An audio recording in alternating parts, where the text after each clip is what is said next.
right? When we first did. Oh, and we're rolling actually. We're rolling. Which is why this purple didn't really. Okay.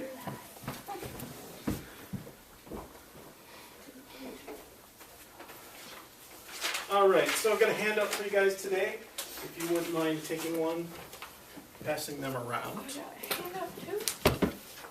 I have last week's crowdfunding assignment graded. Your feedback is on the LMS. This week and next, we're going to talk about email marketing, as you can tell from the big thing in front of your face there. So we'll talk about how to develop good emails for marketing. We'll also talk about the importance of developing email databases. And probably more important than just developing databases is segmenting them into separate lists. So any questions about that before we start? Okay. We're going to start with a quiz. I know you're excited about that, right? Good way to start a class is with a quiz. The happy part is you won't be graded on the quiz. Yeah. How many times a day do you guys check your email? 5? Twice. Twice? 10. 10? 7? Easily 10. Easily 10? Easily. Yeah, I mean, I've got to say probably 20. Yeah. 20 or more, yeah. Yeah. Yeah. When my phone goes off. Yeah, whenever you're, okay, you have a set notification? Yep. How soon after you wake up do you check your email? Immediately. Yeah, I'd say the first thing I do in the morning is reach for my phone to check my email. I reach for my phone, but not to check my email. What's that? I reach for my phone, but not to check my email. Facebook or something? Yeah. Do you get your email after Facebook? Maybe like 2 hours a day. Okay. 2 hours. All right. Anybody else? I'm only a child. Immediately. Immediately? You Yeah. are. How many times have you checked your email in the last hour? Once. Once? Twice? 3 times. 3 times? 3 Okay. times. Who hasn't checked their email in the last hour? Raise their hand. Okay. Only about 3 of the 10 have not checked their email. So 70% of us have checked their email in the last hour. If you look at, I think it is page 8 of a handout I gave you, you'll see some data. This handout is from a company called Marketo. They're a marketing research company. Of Americans aged 12 and over who are active online, 94% cite email as one of their regular activities. 58% of adult Americans check email first thing in the morning. Email is a customer preference. In a recent survey, a staggering 77% of consumers reported that they prefer to receive permission-based marketing communications through email. We're going to talk about what permission-based marketing is. What do you guys think permission-based marketing might be? Isn't that the type of stuff that asks your permission before they start posting on your behalf? Yeah, so there's the term opt-in. It means you have to say, yes, sign me up for this. Now that doesn't necessarily mean you voluntarily said yes, right? How are some ways that you get signed up for email lists? Online surveys and promotions. Sure, they offer you something. Fill out this survey for a $5 coupon. Or do this. Or let's say you go to Dick's Sporting Goods and buy something. They will do anything to get you to give them your email before you leave the store, right? It's pretty much so an argument if you don't want to give them your email. So those are ways that you may opt into emails and not necessarily want to opt in to emails. What are some examples of emails that you opt into? Think about we talked about how we're always checking our email. What are some emails you get on a weekly, monthly, daily basis that you're excited to get? Coupons. Coupons from who? Like stores that you shop at normally. Okay. Yeah, like sales at stores. Sales promotions. But still, those are from places that you've probably decided, I want to keep getting your emails, right? Yeah. Because none of us like spam. None of us like stuff that we haven't opted in for. And I'd say most of us have these trusted sources that we've said, hey, I may not open every email that a certain company sends me, but I still like to see the subject line, right? It's like, that gives me the idea whether or not I want to open it. And even if I don't open it, I still want to keep getting those emails, because maybe once a month I will want to open it, or maybe once a year, or I just like to, to keep informed about things like that. I put up this quote because I constantly have people tell me that email marketing is silly and dead and no one pays attention to it. However, if we think back to some of those stats I just talked about, if you think back about how often we all check our email, that doesn't necessarily hold true. So I think the idea that email marketing is dead is not solid thinking. And for the reason we just talked about, that if you want to hear from a company, it's nice to have them put no effort into it. Okay, I gave you my email address. Give me what you got. I'll kind of work from there.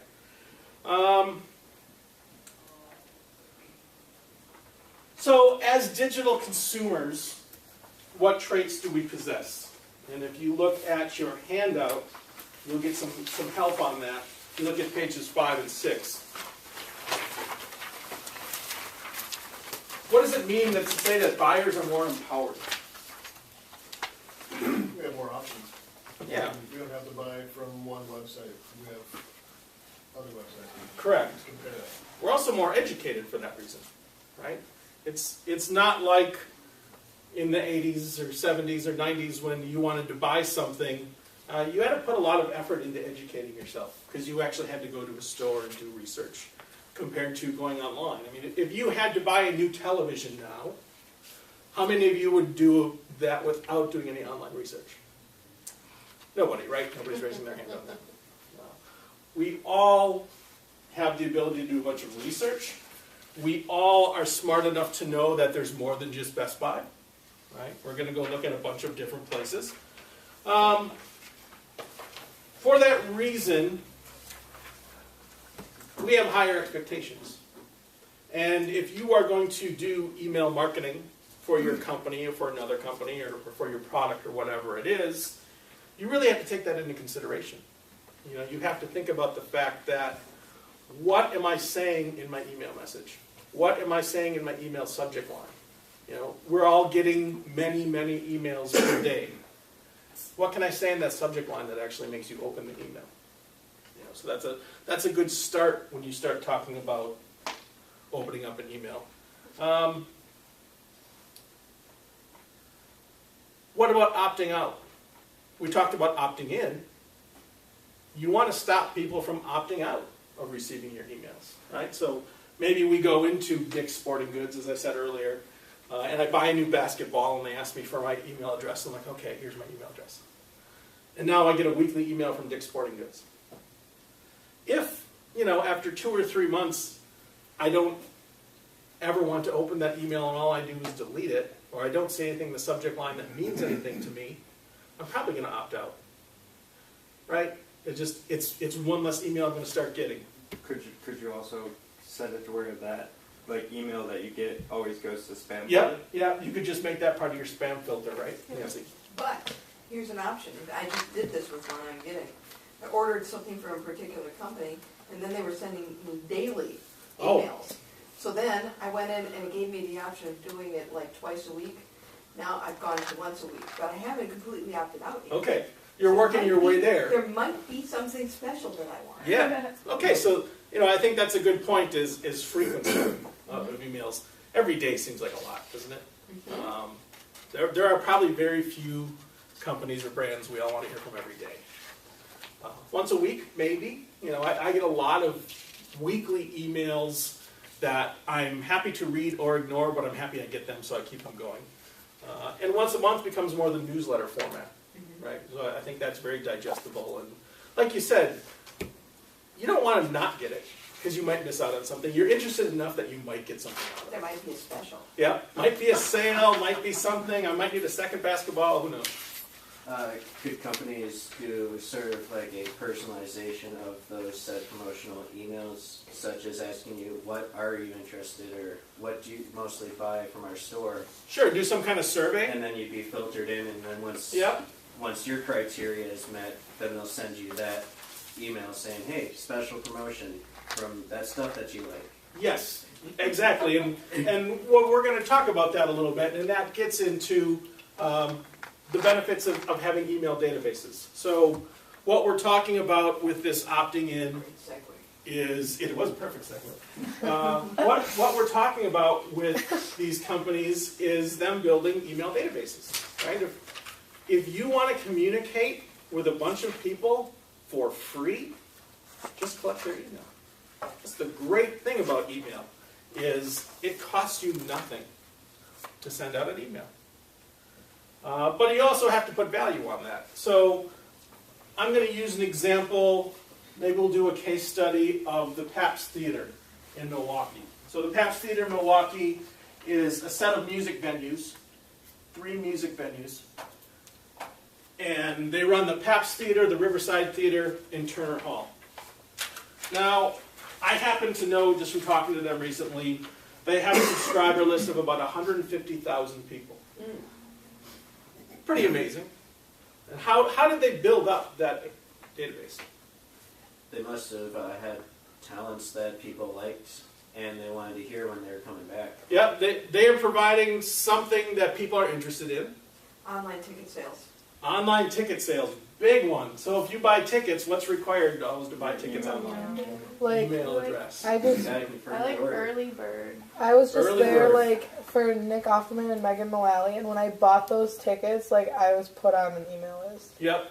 And like you said, now, if you get put on that email list, if you're someone that will frequent concerts or comedy events more than once a year, you're probably happy to stay on that email list. Yeah, I mean, I like it. And you said benefits might be early bird tickets. Hey, our email list, the PAPS does this all the time. If you're on our email list, here's a code, buy tickets 3 days ahead of the time they're available to the general public. But let's look at their calendar. We talked about the fact that they have 150,000 subscribers. If you look at their calendar, Bob Dylan's coming. An Australian band called Tame Impala. Comedy, Tom Papa, Kids in the Hall. The writers from The Daily Show. The band Chicago. The guitarist Jeff Beck. Beethoven's Fifth Symphony, classical music. Johnny Mathis, old school crooner music. Really old school. You've seen Alan John Parsons, Mulaney. Craig Ferguson, Alan Parsons. John Mulaney. E40, hip hop. John Mellencamp. What does the list tell you about the type of talent they bring in? A lot of different. A lot of diversity, right? Some So- big names too. Big names, a lot of diversity. So if I'm the Pabst Theater and I have this list of 150,000 people, do I want to send a email out about every show to every person? No, probably not, right? Because then we're going to get this daily email of things we just don't necessarily care about. So, and this is kind of what you alluded to, if you buy tickets to see Megan Mullally, you're probably going to get segmented into a comedy list. If you buy tickets to see Alan Parsons Project, you're probably going to get segmented into a classic rock list. If you buy tickets to see Tame Impala, you're going to go into the indie rock list. Does that make sense? Because what are the benefits then of marketing to these smaller lists? Because it might be something that they like and they'll come back for it. It's much more targeted, Right? right? It won't turn them away from getting completely spammed out. Correct. You know, if I like John Mellencamp, I might start to feel really unhip and uncool if you start spamming me with all these hip-hop and indie rock bands that I know nothing about and have to weed through to find something I'm interested in. You know, so, you know, I think this is a good example of the importance of segmentation. While, you know, you're sending out an email, you're not hitting all 150,000 people, maybe you're hitting 25,000 people, but the effect of those 25,000 people is stronger than, you know, watering it down to 150,000 people. This is kind of a staggering number, and I will clarify after I say, but last year the PAPS sent out 54 million emails. It's their #1 form of marketing. Now when I say that number, and I actually had to step back when he told me that number, 54 million emails. It averages out on their list of 150,000 people to 1 a day. Every person getting an email a day. Even though that's not true. So, you know, the list, when you segment the lists, it's not everyone. It's probably everyone getting an email once a week. But that's really an impressive number to hear, and that's why they use it, to kind of show the importance of how they use email. 54 million emails. So when we talk about what those emails might contain, there's some really important elements to building and writing individual emails.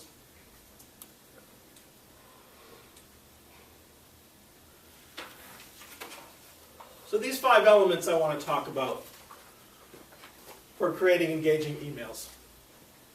The first one is trustworthiness. What does it mean to get an email from a trustworthy source? It must be good, a good email, worth reading. Kind of. What more does it say about the company that's sending it to you that you feel about them? Unbiased. That doesn't have to be unbiased. It's something you're interested in. Like I said, if you're interested in live music, you probably view the Pabst as a trustworthy source. If you are, some of you are recording students, if you're interested in audio gear, what is a trustworthy source you would want to get emails from? Guitar Center? Okay, Guitar Center. They become your source of information. So, to an audio person, Guitar Center becomes. Where might female students want to find out about hair products? Sally Beauty. Sally Beauty, that Ulta. might be, what's that? Ulta. Okay, Ulta, that might be your trusted source for that. What's that? No.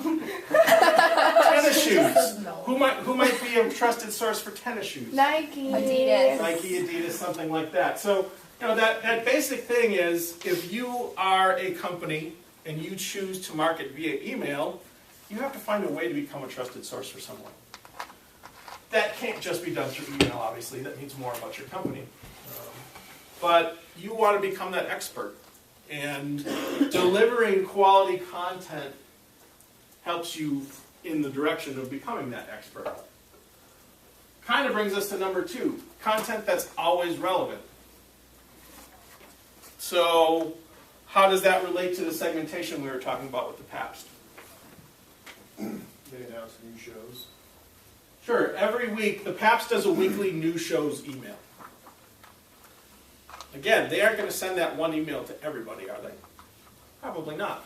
They're going to announce John Mellencamp and John Hyatt to one group, and they're going to announce Tame Impala and Tallest Man on Earth to another group. Where all 150,000 people on that list are going to receive an email. We're just not all going to receive the same email. There may be a general category that someone doesn't, this person goes to everything, so we're going to put out one kind of thing. But putting out relevant content, which talks to frequency, which is what Nancy brought up earlier. Do you have something relevant to say on a daily basis? A weekly basis? A monthly basis?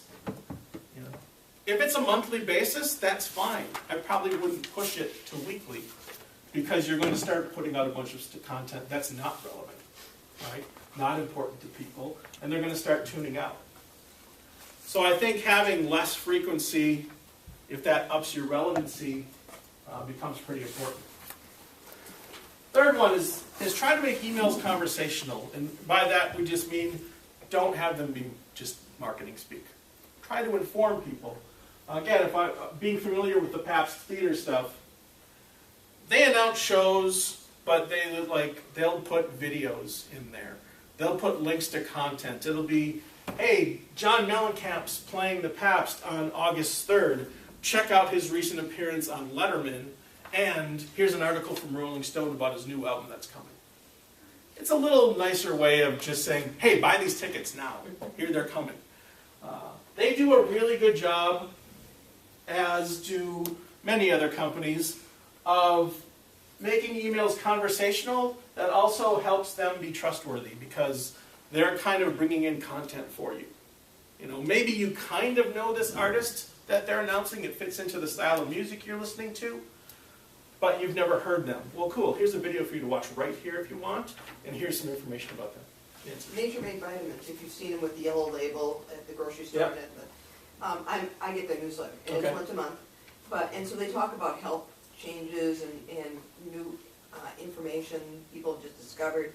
And they work in, you know, what their new product is, and there might be a coupon in there as well. Perfect. Which is why I subscribed in the first place. Yeah, yeah, the coupon draws you in, but you are attracted to the information they share as well. There are some emails I get about like electronic stuff, and I like how they like personalize it. And I know it's just automated, but it's like, hey Chris, you know, since you bought this, here's a new list of products that we just acquired, and Yep. how does this seem to you? And then it's like, if this doesn't seem to what you're looking for, then we have this selection of new stuff. That personalization is nice, isn't it? Yeah. We know it's automated, we know it's just a database, but it's nice to be, hey Mike, hey Chris. Yeah. It's just, you know, something in our brain clicks and be like, oh, that's, you know, they kind of But yeah, also the idea of segmentation is, and we're all familiar with this from Amazon.com, if you click on a product in Amazon, you might also like this. You know, it'd be good in your emails to kind of do that with people. Hey, you might also like this or this or this. Coordinated across channels. Now when we're talking about channels, this is a social media class in general, we'd be talking about different areas of social media. So how does your email interact with your website? How does it interact with your Facebook? How does it interact with Twitter?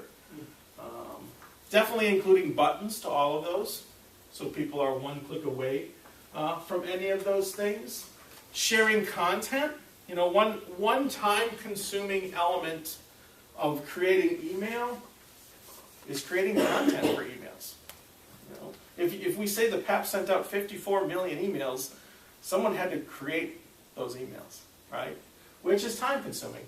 They have to look nice. You can't just open up your Outlook and be like, oh, blue type and some, you know, you're going to want to use MailChimp. We have an assignment coming up, we're going to use MailChimp. And you will be amazed at how easily and quickly you can design professionally looking emails. It really changes your ability to do things. So there's a program that does the emails for you?